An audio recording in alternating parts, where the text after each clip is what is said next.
Welcome back, folks, to World of Warships Legends. I'm Soopa-Dave, and we are on the gunboat tech tree line for today's build and play of the Japanese destroyers.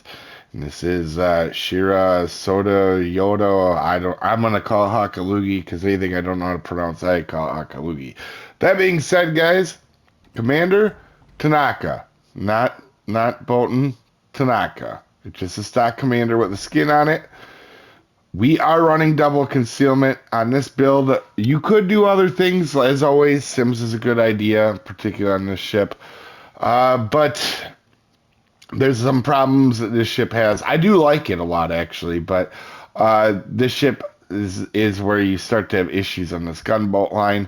Not as bad at as tier 7 and tier 8. They have a lot more issues, but for our skills, we're using contact is imminent. Look at me now. Perceptive is always smoke on the water and unstoppable. Make sure you have unstoppable. If you don't have it, it can be quite the hindrance. So for our upgrades on this ship, we're taking for mods, we're taking the main battery traverse to get the guns to turn a little bit quicker.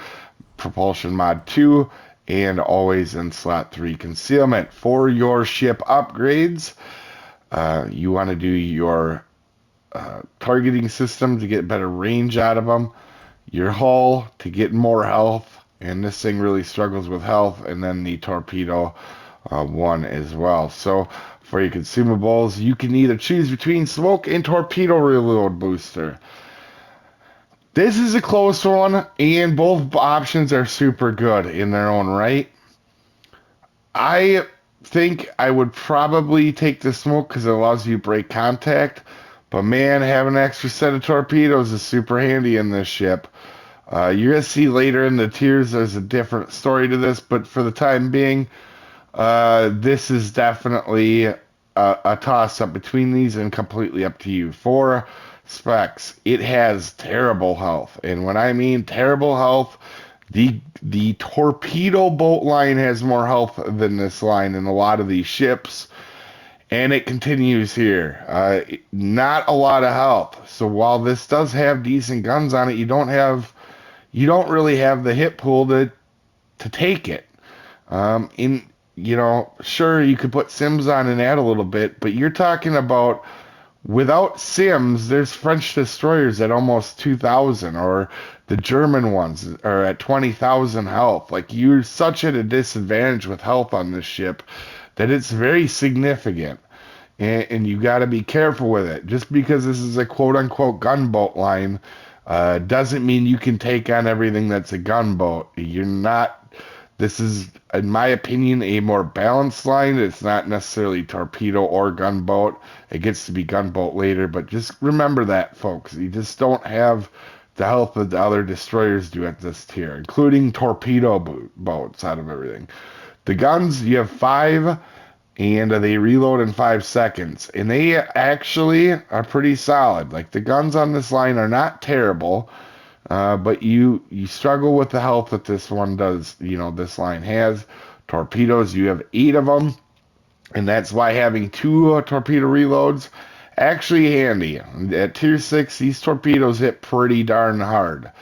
And AA defense, you don't have much. You're going to see a carrier match. And for some reason, from here on out, when I played these ships, and actually, I leveled up this line pretty relatively recently. And the one thing I remember about it is, for some reason with the matchmaking, and it's not just unlucky because there's definitely enough matches to show otherwise now. You get put up against a lot of carriers with this line. This one, Kitakazi, and I can't remember the other one's name. But anyway, you do. You do obviously Akazuki, but you do get put against a lot of carriers, and it's problematic, and that's why the smoke is a good option if that's what it requires, because you don't have AA on the ship. It's terrible. Maneuverability, it's okay, 35 knots. Turning circles okay, and the rudder's pretty solid. Concealment, however, is 5 kilometers with this double build, and that does make this ship very interesting. So, for you guys watching, I did try Sims on this, and I tried going completely gun focused with this boat. I did it with the last three ships in this line, and it does not pay off for me. It might for other people, but for me it wasn't. And I went back to the detectability build on this ship, and it's paid off a lot more for me. For our stats, you can see especially after struggling very early, when I built into the gunboat, into the guns and not the detection on this ship, I actually really struggled with it at first. As you can see, my average damage isn't good. Now it's a destroyer, so it doesn't need to be. And I've come back from that pretty good running double detection, believe it or not. So, you know, there's a million builds out there for people in each play style. I would definitely not be overly aggressive towards the back end of this line. Tier 6, Tier 7, and Tier 8. They have guns, but they have some other weaknesses. But anyway, here you can see solid ship. Does pretty good. Even though I struggled a little bit early, it's not terrible. Armor is a destroyer. It basically has none. You don't want to take unnecessary hits when you don't need to, as always. As we go ahead and start this match and check who we're up against, I do want to say it is disclaimer time. This is a beginner's guide to help out people just learning this ship or learning the game in general. This is not for professional gamers that know everything there is to know about everything. There is also multiple ways to build and play ships, so opinions will vary. I am just a above average player. I don't claim to be the best player in the world. I just am a pretty darn good player. So I do make mistakes. You're going to see some in this match. And also, you didn't come to this video to see how to pronounce names, as I am very terrible at slaughtering other beautiful languages. It's almost an art form, so keep that in mind when you're watching this, guys.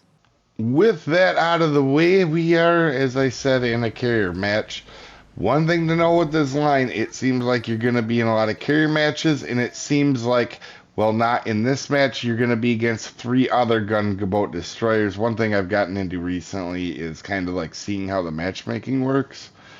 And this line here definitely falls under the gunboat matchmaking. It seems like you get countered with a gunboat on the other side most of the time. Now, one thing I want to bring up, and this match reminded me of it. If you are in a destroyer, because I don't think I mentioned it on these guides, and you're tier 5, tier 7 carriers, if you're up against a Russian carrier, be real careful. As you can see, I already have my AA turned off, but Russian carriers can absolutely wreck destroyers. With that being said, I do turn my AA off a lot of times. Two reasons. A lot of destroyers, it's not good anyway, but also your AA shooting off is going to let the carrier know. As you can see, there's a smoke cloud in front of us, and we're going to pump some torpedoes into that smoke cloud. But we're going to be careful we don't overextend here as well, because we're starting to push pretty far in. As always, you want a spot for your team, but you don't want to get killed right away. So we're going to be real careful. I don't know really what's over here yet for the destroyer. I know I'm not located, so it's probably not an aggressive player or a very good player normally. So I do have that going for me, but I see right there, there's 3 sets of 3. And you're going to see here in a second, I actually check to see what the other destroyers are. And then I know it's a Fubuki over here, because the Fubuki has 3 sets of 3 torpedoes. That's why I don't just spray torpedoes right away without a reason a lot of times. It gives away what you are and what's over here. As you can see, we get the Fubuki in the smoke. I didn't know that was him in the smoke, but we got him. But like I said, a lot of times if you leave AA, like when I play as a carrier, a lot of times when I'm looking for destroyers, I'll look for their AA coming off their ships. I won't be able to see them yet, but the AA will let me know. The guns firing off their ship will let me know where they are. And we spot a skein here, and we are going to go ahead and unload into him as well. So you can see we've already got rid of one destroyer, and we are going to help obviously get rid of another one here. So really quickly, being smart, we've gotten rid of 2 destroyers 100% right off the bat. So basically, this has become a much easier game now. Like I said, this thing's got pretty solid guns, but you can see how much hit, you know, only having 12,000 health. Not ideal, but there's not much you can do about it, because Sims, it'll help, obviously, but again, you're going to give up really good detection for that. It's all up to play style. But you see, we were effective enough to get rid of 2 destroyers there. Pretty solid. Now, we're spotted by the carrier. You can see I turned back on my AA, because clearly everybody knows where I'm at right now, so I'm not too worked up about it. Obviously, the carrier knows the area I'm at. But the West Virginia is going to be our next target here.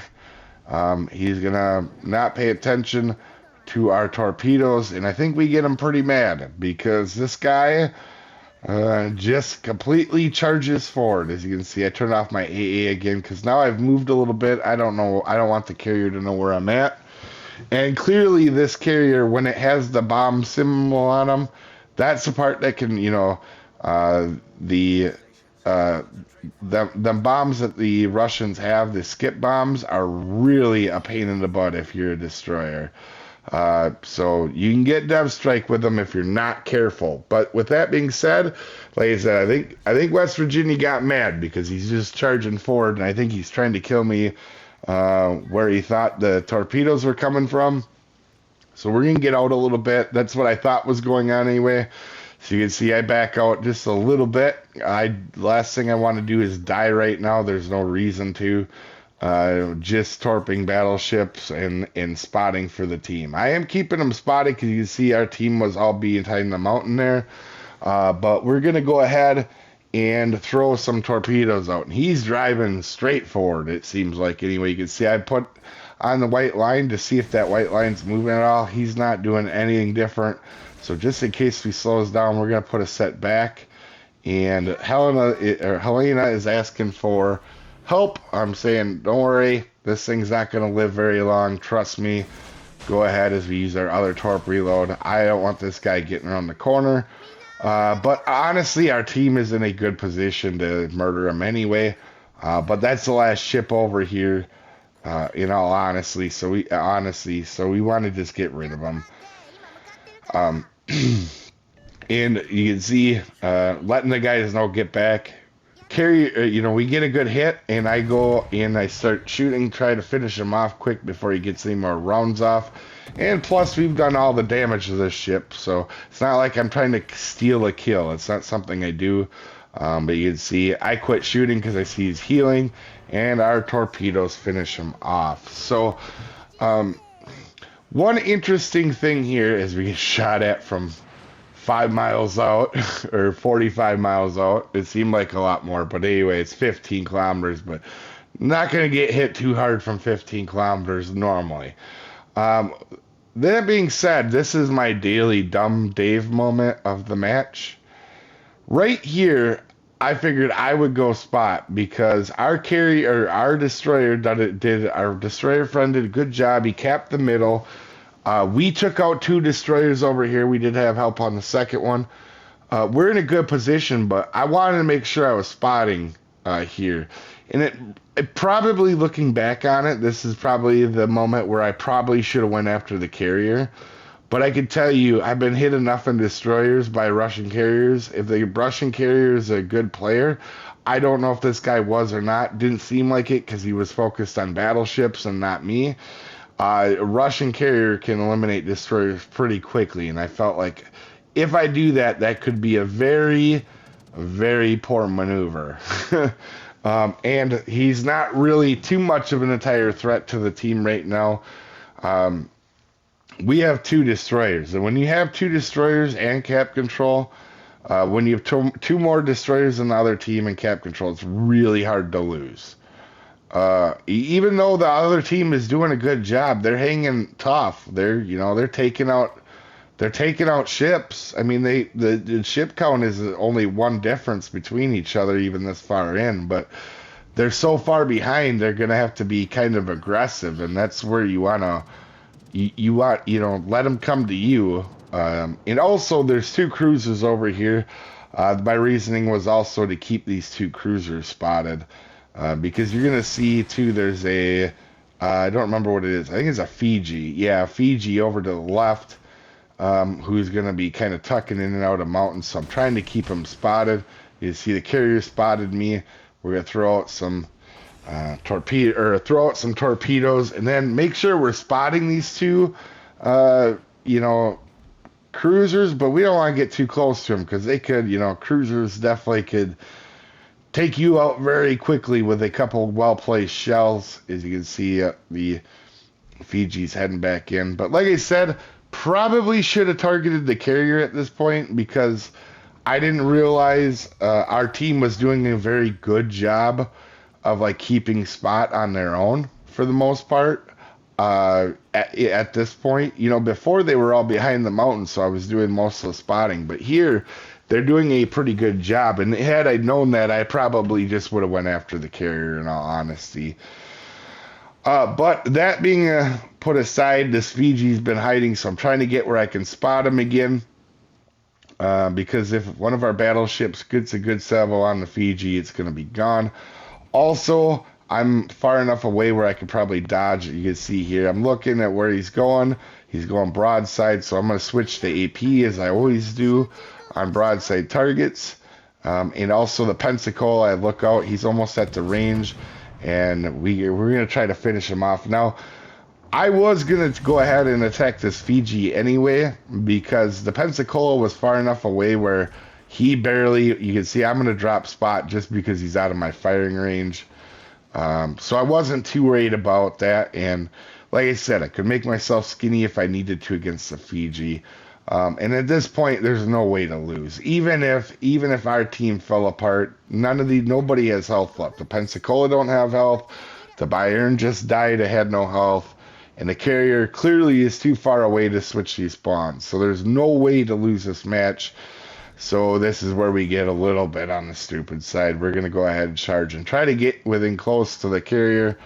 But this carrier is already running away. And that's why I said it probably would have went after the carrier knowing this, because obviously he would have been a lot closer before. But really surprised this carrier did not come after me or my destroyer buddy in this match at all. And this was actually a pretty good match. Obviously, it didn't come down right to the wire, but it was close for a lot of it. Even considering that other team lost both their destroyers to me real early. They did a pretty solid job of that. And we did also get rid of the West Virginia. So we earned our keep in this match. We won our side. We definitely helped our team. We didn't get any captures. Oh, I think we did. We got an assisted capture. But we definitely helped win. We took out 2 destroyers and a battleship. So when you take out 2 destroyers, that's a good match no matter what.